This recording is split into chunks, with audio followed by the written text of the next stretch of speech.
ಎಲ್ಲರಿಗೂ ನಮಸ್ಕಾರಗಳು. ಕಲಬುರಗಿ ಜಿಲ್ಲೆ ಸೇಡಂ ತಾಲೂಕಾ ಬಸವನಗರದಲ್ಲಿದ್ದೀನಿ. ನನ್ನ ಹೆಸರು ಶೇಖರ್ ಸೇಡಂ ಅಂತ. ಚುನಾವಣೆ ಪ್ರತಿ ಬಾರಿ ನಡೀತಾ ಇದೆ. ಚುನಾವಣೆಯಲ್ಲಿ ನಡೆಯುವಾಗ ಪ್ರತಿಯೊಬ್ಬರು ಪ್ರಜಾಪ್ರಭುತ್ವದಲ್ಲಿ ಪ್ರಜೆಗಳೇ ರಾಜರು ಅಂತ ಸಂವಿಧಾನದಲ್ಲಿ ಹೇಳಿದ್ದಾರೆ. ಈ ರಾಜರೆಲ್ಲ ಏನು ಮಾಡ್ತಾ ಇದ್ದೀವಿ? ಚುನಾವಣೆ ದಿವಸ ನಾವೆಲ್ಲೋ ಆ ಮನೆಯಲ್ಲಿ ನಿದ್ದೆ ಮಾಡ್ತಾ ಇದ್ದೀವಿ. ನಮ್ಮ ಹಕ್ಕು, ನಾವು ಮತ ಚಲಾಯಿಸಬೇಕು. ಯಾಕೆ ಚಲಾಯಿಸಬೇಕು?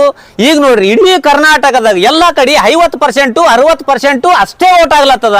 ಇದು ಯಾಕೆ ಆಗ್ಲತ್ತದ ಅಂತ ಎಲ್ಲರೂ ನಾವೆಲ್ಲ ಯೋಚನೆ ಮಾಡಬೇಕು. ಯೋಚನೆ ಮಾಡಿ ನೆಕ್ಸ್ಟ್ ಎಲೆಕ್ಷನ್ದಾಗ ಏನು ಮಾಡ್ಬೇಕಪ್ಪ ಅಂತಂದ್ರು, ಇದು ಬದಲಾಗಬೇಕು. ಬದಲಾವಣೆ ಅಂದ್ರೆ ಏನಪ್ಪ ಅಂತಂದ್ರೆ, ನಾ ಇದ್ದೀನಿ, ನಾ ಈಗ ಓಟ್ ಹಾಕ್ತೀನಿ, ಓಟ್ ಹಾಕಿರೋ ನಡೀತದ, ಹಾಕ್ಲಿಲ್ಲ ಅಂದ್ರೂ ನಡೀತದ ಅಂತ ಆರಾಮಾಗಿರ್ತಾರ. ನೆಕ್ಸ್ಟ್ ಚೇಂಜ್ ಮಾಡ್ಬೇಕು. ನೆಕ್ಸ್ಟ್ ಚೇಂಜ್ ಅಂದ್ರೆ ಏನು? ಒಂದು ಆಫೀಸರ್ ಓಟ್ ಹಾಕ್ಲಿಲ್ಲಪ್ಪ ಅಂತಂದ್ರೆ ಅವ್ರಿಗೆ ಪೇಮೆಂಟ್ ಆಗ್ಬಾರ್ದು. ಮತ್ತು ಇನ್ನೂ ಒಂದು, ನಾ ಟ್ರೈನಾಗ ಎಲ್ಲಿಗನ ಬೆಂಗಳೂರು ಹೈದರಾಬಾದ್ ಹೋಗ್ಲತ್ತೇನೆ ಒಂದು ರಿಸರ್ವೇಷನ್ ಟಿಕೆಟ್ ಕೊಡಬಾರ್ದು. ಮತ್ತು ನಾ ಇವತ್ತು ಸೇಡಂಲಿಂತ ಗುಲ್ಬರ್ಗ ಹೋಗ್ಲತ್ತೇನೆ ಅಂದ್ರೆ ಬಸ್ಸಿನಾಗ ಏರ್ಸ್ಕೋಬಾರ್ದು. ನನ್ನ Aadhaar card, ID card, ration ಕೊಡಬಾರ್ದು. ಮತ್ತು ಇನ್ನೂ ಒಂದು ಏನಾಗ್ತದಪ್ಪ ಅಂತಂದ್ರು, ನಾವು ಕಂಪಲ್ಸರಿ ಓಟ್ ಮಾಡೇ ಮಾಡ್ತೀವಿ. ಅವಾಗ ನಮ್ಮ ಬ್ಯಾಂಕಿನಾಗ ನನ್ನ ರೊಕ್ಕ ನನಗೂ ಕೊಡ್ಬೇಕಾದ್ರು ಓಟ್ ಹಾಕಿದೆ ಇಲ್ಲ ಅಂತ ಒಂದು ಕಾರ್ಡ್ ಕೊಡ್ಬೇಕು. ಒಂದು ಕಾರ್ಡ್ ಕೊಟ್ಟ ಮ್ಯಾಗ ಓಟ್ ಹಾಕಿದೀನಿ ನಾನು ಅಂತ ಗೊತ್ತಾಯ್ತಪ್ಪ ಅಂತಂದ್ರೆ ನಾ ರೊಕ್ಕ ಬ್ಯಾಂಕಿನಾಗ ಹಾಕಬೇಕು, ಬ್ಯಾಂಕಿನಾಗಿನ ರೊಕ್ಕ ನಾ ತಗೋಬೇಕು. ರೇಷನ್ ಕಾರ್ಡ್ನು ಓಟ್ ಹಾಕಿದ್ರೆ ಕೊಡ್ಬೇಕು. ಮತ್ತ ಸಾಲಿದಾಗಲಿ ಒಂದು ಫ್ಯಾಕ್ಟ್ರಿದಾಗಲಿ, ನಾ ಎಲ್ಲಿ ಕೆಲಸ ಮಾಡ್ಲತ್ತೀನಿ, ಸಣ್ಣ ಫ್ಯಾಕ್ಟ್ರಿ ಇರಲಿ ದೊಡ್ಡ ಫ್ಯಾಕ್ಟ್ರಿ ಇರಲಿ, ಎಲ್ಲಾ ಕಡೆ ಓಟ್ ಹಾಕಿರ್ ಮಾತ್ರ ಒಂದು ಫ್ಯಾಕ್ಟ್ರಿ ಕೆಲಸ ಮಾಡ್ಲತ್ತೇನೆ ಅಂದ್ರೆ ಅಲ್ಲಿ ನಾನು ಒಳಗೆ ತಗೋಬೇಕು. ಆ ತರ ರೂಲ್ಸ್ ಬದಲಾವಣೆಗಳು ಮಾಡ್ರಿ. 75 ವರ್ಷ ಆದ್ರೂ ನೀವೇನ್ ಮಾಡ್ಲತ್ತೀರಿ? ಬರೀ ಚುನಾವಣೆದು ಬರೀ ಅಡ್ವರ್ಟೈಸ್ಮೆಂಟ್ ಬರೀ ಓಟ್ ಹಾಕ್ರಿ ಅಂತ. ಅಲ್ಲ ರೀ, 75 ವರ್ಷ ಆಗ್ಯದ, ಇನ್ನು ನೀವು ಓಟ್ ಹಾಕ್ರಿ ಅಂತ ಹೇಳತ್ತೀರಿ. ಇನ್ನು ನಾವು ಓಟ್ ಹಾಕೋದ್ರಾಗೆ ಇದ್ದೀವಿ. ಹೆಂಗಾಗ್ತದಪ್ಪ ಅಂದ್ರೆ ಒಂದು ಜೋಕ್ ಹೇಳ್ತೀನಿ, ಪ್ಯಾಂಟ್ ಕೆಳಗಾಯ್ಕ ಶರ್ಟ್ ಮ್ಯಾಗಾಯ್ಕ ಅಂತ 75 ವರ್ಷ ಆದ್ರೂ ಇದೇ ಹೇಳತ್ತೀರಿ ನೀವು. ಇದು ಬದಲಾಗಬೇಕಂದ್ರೆ ನಾವೆಲ್ಲ ಬದಲಾಗಬೇಕು. ನೋಡ್ರಿ, ಇಲ್ಲಿ ಚುನಾವಣೆ ನಡೀಲತ್ತದ. ನಮ್ಮ ಬಸವನಗರನಾಗ ಇದ್ದೀನಿ, ನಮ್ಮ ಬೂತಿನಾಗ ಇದ್ದೀನಿ. ಇಲ್ಲಿ ಬರೀ ಎಷ್ಟು % ಆಗ್ಯದಪ್ಪ ಅಂತಂದ್ರೆ 60-65% ಆಗ್ಯದ. ಉಳಿದವ್ರು ಯಾಕೆ ಓಟ್ ಹಾಕಿಲ್ಲ?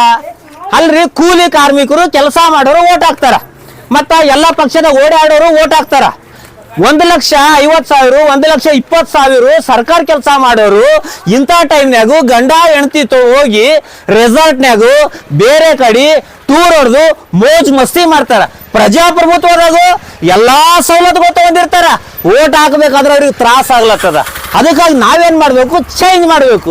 ಓಟ್ ಯಾರು ಹಾಕ್ತಿರಲ್ಲ, ಸರ್ಕಾರ ಸವಲತ್ತು ಎಲ್ಲ ಕೊಡ್ತೀವಿ, ಬ್ಯಾಂಕಿನಾಗ ಅಕೌಂಟ್ ಕೊಡ್ತೀವಿ, ಮತ್ತು ಬಸ್ಸಿಗೆ ಹೋಗಕ್ಕೆ ಚಾನ್ಸ್ ಕೊಡ್ತೀವಿ, ಟ್ರೈನಿಗೆ ಹೋಗಕ್ಕೆ ಟಿಕೆಟ್ ಕೊಡ್ತೀವಿ. ಇಲ್ಲಾಂದ್ರೆ ಅದೆಲ್ಲ ಕ್ಯಾನ್ಸಲ್ ಆಗ್ತದಂತ ನಾವೆಲ್ಲ ಇದಕ್ಕೂ ಒಂದು ಸರ್ಕಾರ ಒಂದು ಬದಲಾವಣೆ ಮಾಡಬೇಕು.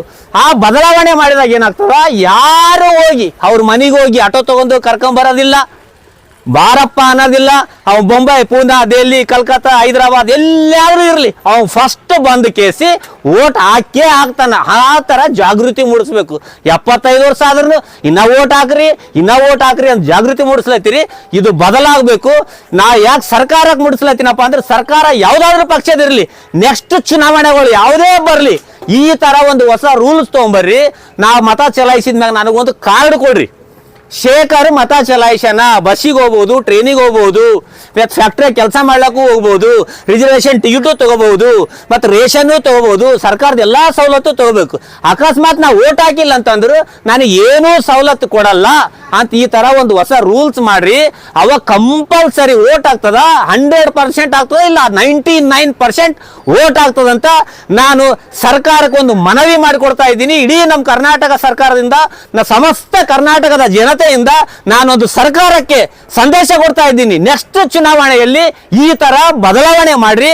ಅವಾಗ ಕಂಪಲ್ಸರಿ ಎಲ್ಲರೂ ಬಂದು ಓಟ್ ಹಾಕ್ತಾರ. ಯಾರು ಮೋಜು ಮಸ್ತಿ ಮಾಡ್ಲಕ್ ಹೋಗಲ್ಲ, ಮನೆಯಲ್ಲಿ ಊಟ ಮಾಡಿ ಮಕ್ಕಲ್ಲ, ಅವಾಗ ಓಟ್ ಹಾಕ್ತಾರ. ನೀವು ಹೋಗಿ ನೀ ಬಾರಪ್ಪ, ನೀ ಬಾ, ರಾಮಣ್ಣ, ಶ್ಯಾಮಣ್ಣ, ಯಲ್ಲಪ್ಪ, ಮಲ್ಲಪ್ಪ ಅಂತ ಯಾರಿಗೆ ಕರೆ ಅವಶ್ಯಕತೆನೇ ಇಲ್ಲ. ಈ ತರ ರೂಲ್ಸ್ ಮಾಡ್ರಿ. ಯಾಕೆ ಆಗಲ್ಲ ರೂಲ್ಸ್? ಏನೇನೋ ಬದಲಾವಣೆ ಮಾಡ್ತೀನಿ ಅಂತೀರಿ, ನಾ ಹಂಗ ಮಾಡ್ತೀನಿ, ನಾ ಹಿಂಗು ಮಾಡ್ತೀನಿ ಅಂತ ದೊಡ್ಡ ಸ್ಟೇಜ್ ಹಾಕಂತ ಹೇಳ್ತೀರಿ.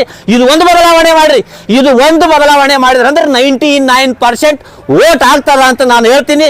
ಇದಕ್ಕೆ ನೀವೇನಂತೀರಿ? ಕರ್ನಾಟಕದಲ್ಲಿರುವ ಪ್ರಜೆಗಳೇ